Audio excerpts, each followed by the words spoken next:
Hello, good morning friends. ഇവിടെ രാവിലെയാണ്, അതുകൊണ്ടാണ് എല്ലാവരോടും ഗുഡ് മോർണിംഗ് പറഞ്ഞത്. ഞാൻ ഇന്നത്തെ എൻ്റെ ഒരു സഞ്ചാരം എന്ന് പറയുന്നത് ഒരു വെറൈറ്റി വീഡിയോ എന്ത് ചെയ്യാമെന്ന് ആലോചിച്ചപ്പോൾ ഒരു കാര്യം നിങ്ങളിലേക്ക് എത്തിക്കാനായിട്ട് ആഗ്രഹിച്ചു. ഇപ്പോൾ ഒരുപാട് കുട്ടികൾ ന്യൂസിലൻഡിലേക്ക് സ്റ്റുഡൻറ്റ് വിസയിലും അതുപോലെ ഡിപ്പെൻഡിങ് വിസയിലൊക്കെ ആയിട്ട് ഒരുപാട് ആൾക്കാർ വരുന്നുണ്ട്.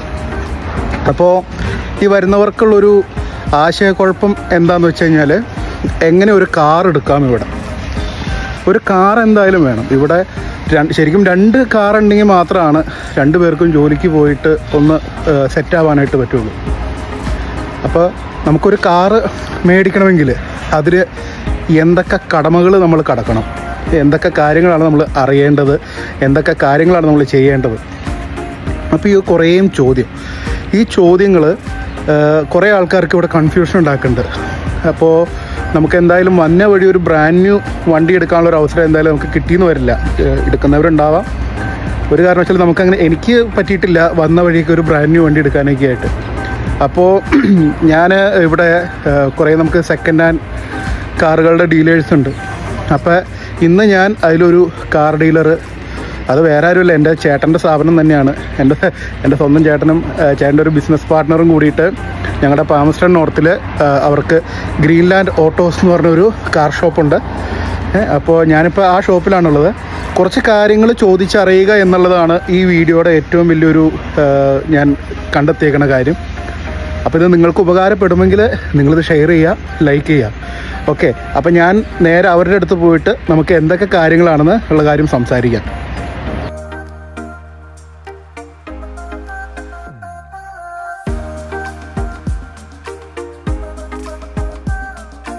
അപ്പോൾ അതേ നമ്മൾ അവരുടെ കടയ്ക്കുള്ളിലോട്ട് കയറിയേക്കാണ്.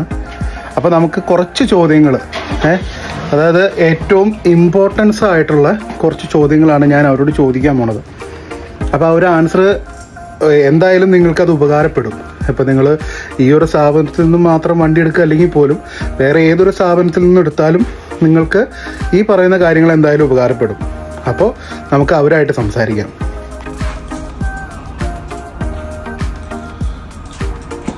നമസ്കാരം. അപ്പോൾ ഇതാണ് അനീഷ് ജോയി, എൻ്റെ ചേട്ടനാണ്. അപ്പോൾ ആള് ഇതിൻ്റെ ഒരു മാനേജിങ് പാർട്ട്ണർ ആണ്. അപ്പോൾ നമുക്ക് ഏതാനും കുറച്ച് ചോദ്യങ്ങൾ നമുക്ക് ആദ്യമേ അങ്ങ് ചോദിക്കാം. അനീഷ്, എൻ്റെ സഞ്ചാരം വീഡിയോയിലേക്ക് സ്വാഗതം. Thank you. ഓക്കെ, നമുക്ക് അറിയേണ്ടത് ഇപ്പോൾ സ്റ്റുഡൻറ്റ് വിസയിൽ കുറച്ച് കുട്ടികൾ വന്നു കഴിഞ്ഞ് കഴിഞ്ഞാൽ എങ്ങനെയാണ് അവർക്കൊരു വണ്ടി എടുക്കാൻ സാധിക്കുക എന്നുള്ളതാണ്. അതിന് എന്തൊക്കെ ഡോക്യുമെൻറ്റേഷനാണ് നമ്മൾ തരേണ്ടത്? സ്റ്റുഡൻറ്റ് വിസയിൽ വരുമ്പോൾ എന്ന് പറഞ്ഞാൽ നമുക്ക് ഫൈനാൻസ് ഓപ്ഷൻസ് വളരെ ലിമിറ്റഡ് ആണ്. ഫൈനാൻസ് ഓപ്ഷൻസ് ചെയ്യുന്ന സ്ഥലങ്ങളുണ്ട്, നമുക്ക് ചെയ്യാൻ പറ്റും. പക്ഷേ അന്നേരം അതിൻ്റെ പിന്നിലുള്ളൊരു ഭവിഷ്യത്ത് എന്ന് പറയുന്നത് ഭയങ്കര ഭീമമായ പലിശ നമ്മൾ കൊടുക്കേണ്ടി വരും. നല്ലൊരു ഡെപ്പോസിറ്റ് നമ്മൾ ചെയ്യേണ്ടി വരും. കാരണം അത് സ്റ്റുഡൻറ്റ് വിസ എന്നുള്ളത് ന്യൂസിലാൻഡ് ഗവൺമെൻറ്റിനെ സംബന്ധിച്ച് എത്രത്തോളം സെക്യൂർ ആണെന്ന് ഇവിടുത്തെ ഫൈനാൻസ് കമ്പനികൾക്ക് അല്ലെങ്കിൽ ഫൈനാൻസ് കമ്മീഷന് അറിയാൻ സാധിക്കില്ല. അപ്പോൾ അതുകൊണ്ട് അവർ നല്ല ഇൻട്രസ്റ്റ് ആണ് ചാർജ് ചെയ്യുന്നത്. കാരണം നമ്മളോടുള്ള കാലത്തിന് മുമ്പ് തന്നെ അവർ മുടക്കിയ മുതൽ തിരിച്ച് കിട്ടുക എന്നുള്ളത്. സ്റ്റുഡൻറ്റ് വിസയിൽ വരുന്ന കുട്ടികളോട് നമ്മൾ ബേസിക്കലി പറയുന്നത്, നിങ്ങൾ ചെറിയൊരു വണ്ടി, ഒത്തിരി വിലയില്ലാത്തൊരു വണ്ടി ക്യാഷ് കൊടുത്ത് വാങ്ങുക എന്നുള്ളതാണ് ഏറ്റവും നല്ലൊരു ബെസ്റ്റ് ഓപ്ഷൻ. എന്നിട്ട് വർക്ക് വിസയിലേക്ക് മാറുമ്പോൾ നമുക്ക് നല്ല വണ്ടിയെക്കുറിച്ച് ചിന്തിക്കാം. ഏറ്റവും സേഫസ്റ്റ് ആയിട്ടുള്ളൊരു വഴി അതാണ്. കാരണം വെച്ചിട്ടുണ്ടെങ്കിൽ അല്ലെങ്കിൽ ഭീമമായൊരു പലിശ നമ്മൾ അടയ്ക്കേണ്ടി വരും. പിന്നെ നമുക്ക് വണ്ടി വാങ്ങാനായിട്ട് ക്യാഷ് വാങ്ങുന്നെങ്കിൽ നമുക്ക് നിങ്ങളുടെ പാസ്പോർട്ടിൻ്റെ കോപ്പി മാത്രം മതി. നമ്മുടെ നാട്ടിലെ മാതിരി അത്ര കോംപ്ലക്സ് ഒന്നുമല്ല വണ്ടി മേടിക്കാനായിട്ട്. വളരെ ഈസി പ്രോസസ്സാണ് വണ്ടി വാങ്ങുക എന്നുള്ളത്. ഓക്കെ, ഇതുപോലെ തന്നെ ഒരു ജോബുള്ള വ്യക്തി അല്ലെങ്കിൽ ഒരു വർക്ക് വിസ ഹോൾഡർ അല്ലെങ്കിൽ ഒരു റെസിഡൻസ് ഹോൾഡർ, അവർക്ക് എന്തുമാത്രം ഹെൽപ്ഫുൾ ആയിരിക്കും? എങ്ങനെയായിരിക്കും അവർക്കൊരു വണ്ടി എടുക്കാൻ സാധിക്കുക? ജോബ് വിസയിലോ അല്ലെങ്കിൽ നമ്മളിവിടെ നിന്ന് സ്റ്റുഡൻറ്റ് വിസ പാസ്സായി ജോബ് വിസ കിട്ടുന്ന ആളുകൾക്കൊക്കെ വണ്ടി എടുക്കാൻ വളരെ ഈസിയാണ് ഇവിടെ. ഈവൻ ഫൈനാൻസ് പോലും നമുക്ക് വേണ്ടത് ലാസ്റ്റ് 3 പേ സ്ലിപ്പും ജോബ് ഓഫറും. പുതിയതായിട്ട് കയറുന്ന ജോലിയാണ് ജോബ് ഓഫർ മാത്രം മതി. ഈവൻ നമുക്ക് ഓവർസീസ് ലൈസൻസ് വെച്ച് ചെയ്യാൻ പറ്റും, കുഴപ്പമില്ല, വാലിഡാണ്. 1.5 വർഷത്തെ ടൈമാണ് നമുക്ക് ഇന്ത്യൻ ലൈസൻസ് ഇപ്പോൾ ന്യൂസിലാൻഡ് ഗവൺമെൻറ് അലോ ചെയ്തിരിക്കുന്നത്. കാരണം ഇവിടുത്തെ ടെസ്റ്റുകൾക്ക് ഒത്തിരി ഡിലേ വരുന്നതുകൊണ്ട് 1.5 വർഷത്തേക്ക് ആക്കിയിട്ടുണ്ട്. അപ്പോൾ 1.5 വർഷം നമുക്ക് ഇന്ത്യൻ ലൈസൻസ് വെച്ച് വണ്ടി ഓടിക്കാം, അല്ലെങ്കിൽ വേറെ ഏത് രാജ്യത്തെ ലൈസൻസ് വെച്ച് വണ്ടി ഓടിക്കാം. അപ്പോൾ ആ ടൈമിനുള്ളിൽ നമുക്ക് ഫൈനാൻസ് ചെയ്യുകയാണെങ്കിൽ നമുക്ക് ആ ലൈസൻസ് തന്നെ ധാരാളം. പിന്നെ പലിശയൊക്കെ ഒത്തിരി കുറച്ച് ചെയ്യാൻ പറ്റും നമുക്ക്. ഈ പറഞ്ഞ ഇവിടുത്തെ ഗവൺമെൻറ് ഓഫർ ചെയ്യുന്ന, ഫൈനാൻസ് കമ്മീഷൻ ഓഫർ ചെയ്യുന്ന നല്ല റേറ്റിൽ നമുക്ക് ചെയ്യാൻ പറ്റും. സാധാരണ ചില ആൾക്കാർക്കുള്ള ഒരു സംശയമായിരിക്കും, ഒരു $10,000 മുകളിലേക്കുള്ള ഒരു വാഹനം എടുക്കുമ്പോൾ അതിന് എന്തുമാത്രം പലിശ വരുമെന്നുള്ളത്. പലിശ എന്ന് കേൾക്കുമ്പോൾ തന്നെ നമുക്കറിയാലോ, മലയാളികൾക്ക് ആകെ ഒരു കൺഫ്യൂഷനുള്ളൊരു കാര്യമാണ് എത്രത്തോളം പലിശ അടയ്ക്കേണ്ട വരും എന്നുള്ളത്. അപ്പോൾ ഒരു $10,000 വണ്ടി നമുക്ക് എടുക്കേണ്ട അവസ്ഥ വരുമ്പോൾ നമ്മൾ ഒരു വീക്കിലി അല്ലെങ്കിൽ ഒരു ഫോർട്ട്നൈറ്റ്ലി എത്ര പേയ്മെൻറ്റ് നമുക്ക് ചെയ്യേണ്ടി വരും? നമുക്ക് വർക്ക് വിസ വരുന്ന ആളുകൾക്ക് നോർമലി ഫൈനാൻസ് കമ്പനികൾ നമ്മുടെ വിസ ടൈം വരെയാണ് ഫൈനാൻസ് ചെയ്യുന്നത്. പക്ഷേ നമ്മുടെ അടുത്ത് over the time of visa, അതായത് വിസേനേക്കാളും കൂടുതൽ സമയം ചെയ്യാനുള്ള ഓപ്ഷൻസ് കൂടി ഉണ്ട്. അപ്പോൾ നിങ്ങൾക്ക് മാക്സിമം ആയിട്ടുള്ള ടേംസ് നമുക്ക് എടുക്കാൻ പറ്റും. അപ്പോൾ വീക്കിലി അടയ്ക്കുന്ന പേയ്മെൻറ്റിന് കുറച്ചുകൂടെ അഫോർഡബിൾ ആയിട്ടുള്ള പേയ്മെൻറ്റ്സ് നമുക്ക് എടുക്കാൻ പറ്റും. $10,000 വണ്ടി വാങ്ങുന്ന ഒരു വ്യക്തിക്ക് ഏകദേശം ഒരു $60 to $70 ആഴ്ചയിൽ വീക്കിലി നമുക്ക് വണ്ടിക്ക് വരുന്നത്. പിന്നെ ഫൈനാൻസിൽ എടുക്കുന്ന വണ്ടികൾക്ക് ഇവിടെ ഇൻഷുറൻസ് മാൻഡേറ്ററി ആണ്. കാരണം വണ്ടി സെക്യൂർ ചെയ്യാൻ വേണ്ടിയിട്ടാണ്. അപ്പോൾ ഇൻഷുറൻസിന് നമ്മൾ ഓവർസീസ് ലൈസൻസ് ഉപയോഗിക്കുന്നതുകൊണ്ടും പിന്നെ നമ്മളിവിടുത്തെ ന്യൂ ഡ്രൈവേഴ്സ് ആയതുകൊണ്ടും ഒരു $25 വീക്കിലി നമുക്ക് എക്സ്പെക്ട് ചെയ്യാം നമ്മൾ എടുക്കുന്ന വണ്ടിയുടെ വില അനുസരിച്ചിട്ട്. പിന്നെ ഈ പറഞ്ഞ പോലെ പലിശ എന്ന് പറയുമ്പോൾ $10,000 ഒരു വണ്ടി വാങ്ങുന്ന ഒരു വ്യക്തി 5 വർഷത്തേക്ക് ലോൺ എടുത്തു കഴിഞ്ഞാൽ ഏകദേശം ഒരു $2,000-2,500 അടുത്തൊക്കെ പലിശ വരും. അത് 5 വർഷത്തേക്കുള്ള പലിശയാണ്. നമ്മൾ നാട്ടിൽ വെച്ച് കമ്പയർ ചെയ്യേണ്ട കാര്യമേ ഇല്ല. മാത്രമല്ല നമുക്കിത് ഇയർലി സെറ്റിൽമെന്റിനും ഉള്ള ഓപ്ഷൻസ് ഉണ്ട്. നമ്മുടെ നാട്ടിൽ വരെ കോംപ്ലക്സ് ഒന്നുമല്ല, നമുക്ക് എപ്പോൾ വേണമെങ്കിലും ലോൺ അടച്ചു തീർക്കാം. അതിനാരും ഒരു ബുദ്ധിമുട്ടുമില്ല. ജസ്റ്റ് ഒരു മെസ്സേജോ അല്ലെങ്കിൽ ഒരു ഫോൺ കോളോ ചെയ്ത് കഴിഞ്ഞാൽ അന്നത്തെ സെറ്റിൽമെന്റ് തരും അവർ. ആ എത്ര നാളത്തേക്ക് കീപ്പ് ചെയ്യുന്നോ അത്ര നാളത്തേക്കുള്ള പലിശ നമ്മൾ അടച്ചാൽ മതി. വളരെ ഈസി ആയിട്ടുള്ള പ്രോസസ്സാണ് ഇവിടെ. ഫൈനാൻസ് അപ്രൂവ് ആകാനായിട്ട് നമുക്ക് ജസ്റ്റ് അവേഴ്സ് മാത്രം മതി, ഒത്തിരി ദിവസങ്ങളൊന്നും വേണ്ട. ഓക്കെ, ഈ ഒരു സ്ഥാപനത്തെ സംബന്ധിച്ച് ഗ്രീൻലാൻഡ് ഓട്ടോസ് എന്ന് പറഞ്ഞ് തുടങ്ങിയൊരു സ്ഥാപനമായിരുന്നു. അത് ഇന്ന് വളർന്ന് ദൈവം അനുഗ്രഹിച്ചൊരു 3 യൂണിറ്റുകളായിട്ട് ഇന്ന് നമുക്കിവിടെ അവൈലബിൾ ആയിട്ടുണ്ട്. എന്തൊക്കെ സർവീസാണ് ഗ്രീൻലാൻഡ് ഓട്ടോസ് പ്രൊവൈഡ് ചെയ്യുന്നത്?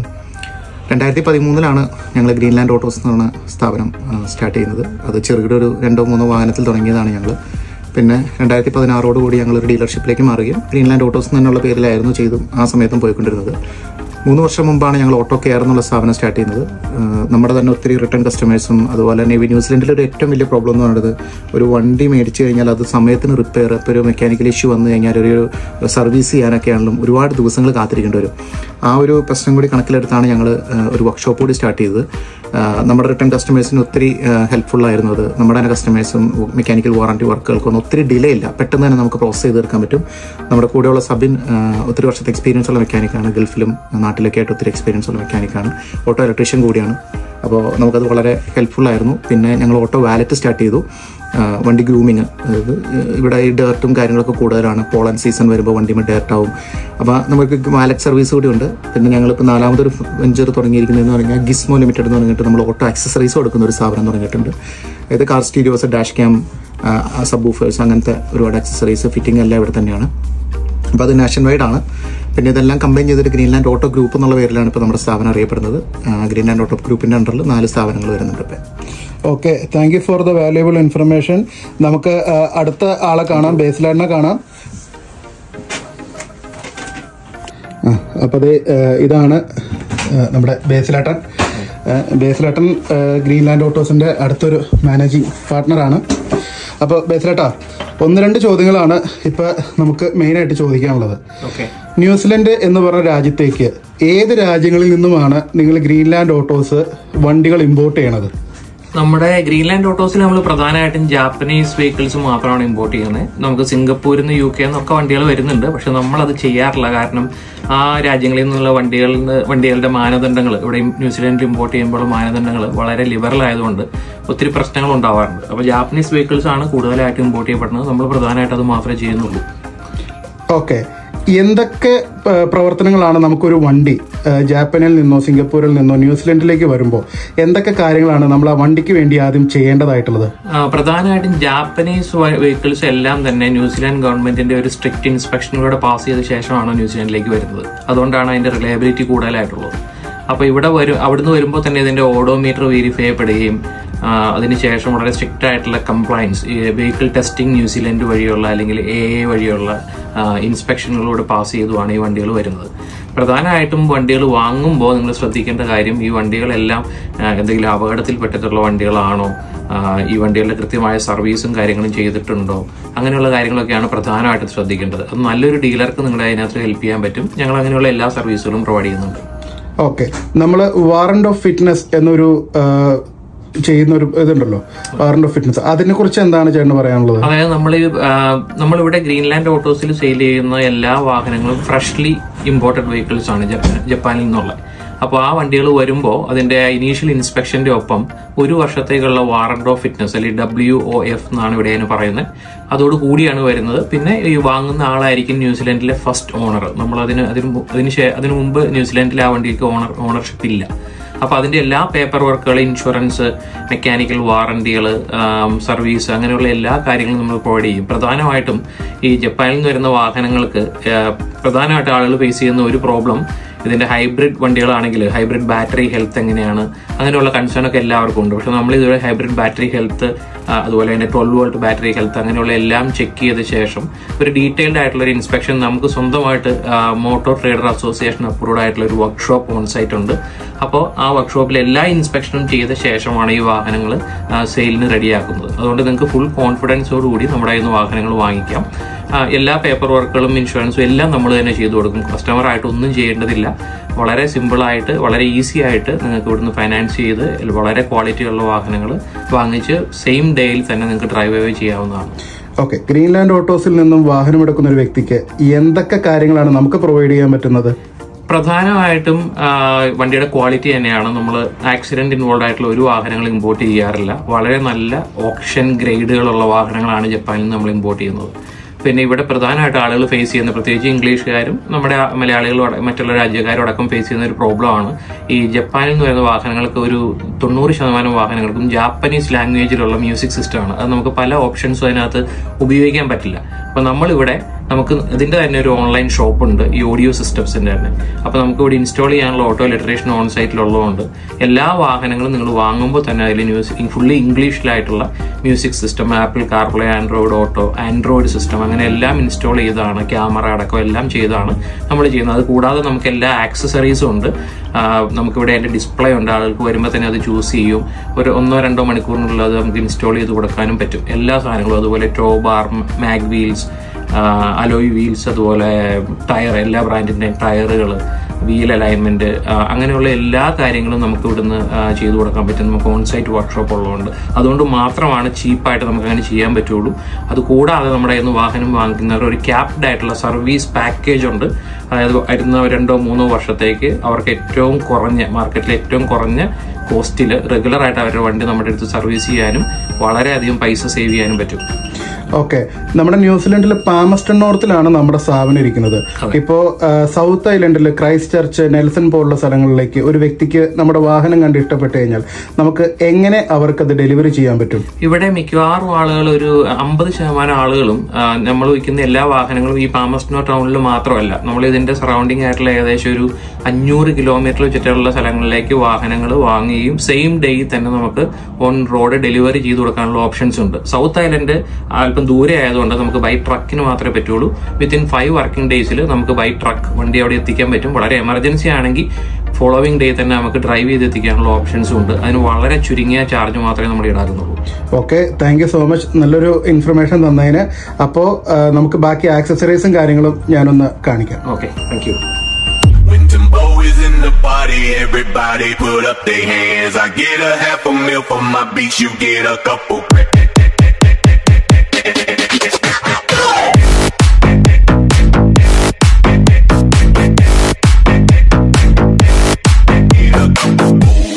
Wait a minute, let me put some kush up in it.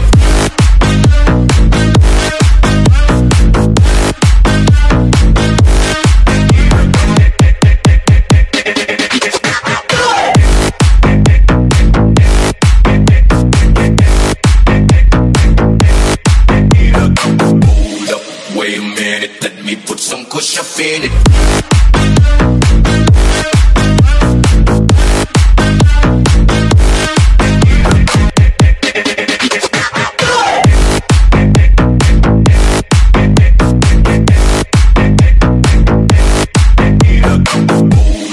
Wait a minute, let me put some kush up in it.